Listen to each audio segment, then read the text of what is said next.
ഇന്ന് കേരളത്തിൽ ഉത്രാടപ്പാച്ചിലാണ്. എന്നാൽ കൊളംബോയിൽ വേറൊരു കൂട്ടപ്പാച്ചിൽ ഇന്ന് നടക്കണം എന്നാണ് ആഗ്രഹം. രണ്ടാം ടെസ്റ്റിന്റെ 3-ാം ദിനം ഇന്ന് ശ്രീലങ്ക കൊളംബോയിൽ ശ്രീലങ്കൻ പ്ലേയേഴ്സ് ഒരു കൂട്ടപ്പാച്ചിൽ നടത്തണം എന്നാണ് ആഗ്രഹിക്കുന്നത്.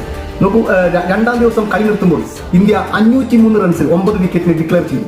രണ്ടാം ദിവസത്തെ ഹൈലൈറ്റ്സ് എന്ന് പറഞ്ഞാൽ 115 റൺസ് എടുത്ത നമ്മുടെ ധ്രുവ് ജുറലിന്റെ തകർപ്പൻ ഇന്നിംഗ്സ് ആയിരുന്നു. പക്ഷേ എനിക്കിഷ്ടപ്പെട്ടത് അതല്ല, 29 ബോൾ കളിച്ച് 3 റൺസ് മാത്രം എടുത്ത നമ്മുടെ സിറാജിന്റെ ചെറുത്തുനിൽപ്പ്.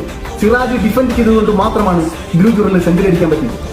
അത്ര മനോഹരമായിട്ടാണ് ഡിഫെൻഡ് ചെയ്തത്. പിന്നെ 63 റൺസ് എടുത്ത നമ്മുടെ ഋഷഭ് പന്തിന്റെ ഒരു തകർപ്പൻ ഇന്നിംഗ്സ്. പിന്നെ ഇതിലും ഏറ്റവും രസകരം നമ്മുടെ പ്രസിദ്ധ കൃഷ്ണയുടെ ഒരു കവർ ഡ്രൈവ്, ഇന്ത്യയുടെ സ്കോർ 500 തിച്ച ഷോട്ട്. ഇതുകൊണ്ടാണ് പ്രസിദ്ധ കൃഷ്ണയെ ടീമിൽ എടുത്തെന്ന് എനിക്ക് തോന്നുന്നു. പ്രസിദ്ധ കൃഷ്ണ, കവർ ഡ്രൈവ് കൃഷ്ണ എന്ന് വേണമെങ്കിൽ പറയാം. നോക്കൂ, അത് കഴിഞ്ഞിട്ട് 3 ഓവറാണ് ശ്രീലങ്കയ്ക്ക് കളിക്കാൻ പറ്റിയത്. ആ 3 ഓവറിൽ 8 റൺസ് എടുക്കുമ്പോഴേക്കും ശ്രീലങ്കയുടെ 2 പ്ലേയേഴ്സ് ഔട്ടായി. 8 റൺസിന് 2 വിക്കറ്റ് എന്ന നിലയിലാണ് ശ്രീലങ്ക ഉള്ളത്. ഒരു കൂട്ടപ്പാച്ചിലിന് അവരിന്ന് തയ്യാറെടുത്തുകൊണ്ടിരിക്കുകയാണെന്ന് അംഗീകരിക്കുന്നു. ഫസ്റ്റ് വിക്കറ്റ് പ്രസിദ്ധ കൃഷ്ണയ്ക്കാണ് വിക്കറ്റ് കിട്ടിയത്. പക്ഷെ ആ വിക്കറ്റ് ക്രെഡിറ്റ് കൊടുക്കേണ്ടത് ജയ്സ്വാളിന്റെ അതിമനോഹരമായ ഒരു ഡൈവ് ചെയ്തിട്ടുള്ള ഒരു ക്യാച്ചാണ് സ്ലിപ്പിൽ. പിന്നെ രണ്ടാമത്തെ വിക്കറ്റ് എടുത്ത് മാനവ് സുതാർ എല്ലാ കളികളിലും ഫസ്റ്റ് ഓവറിൽ വിക്കറ്റ് എടുക്കുന്ന ശീലം ഇപ്പോഴും തുടരുന്നു എന്ന് വേണമെങ്കിൽ പറയാം. ശ്രീലങ്കയുടെ കൂട്ടപ്പാച്ചിൽ കാണാൻ വേണ്ടി ഇന്ന് ഞാൻ കാത്തിരിക്കുന്നു 3-ാം ദിനം.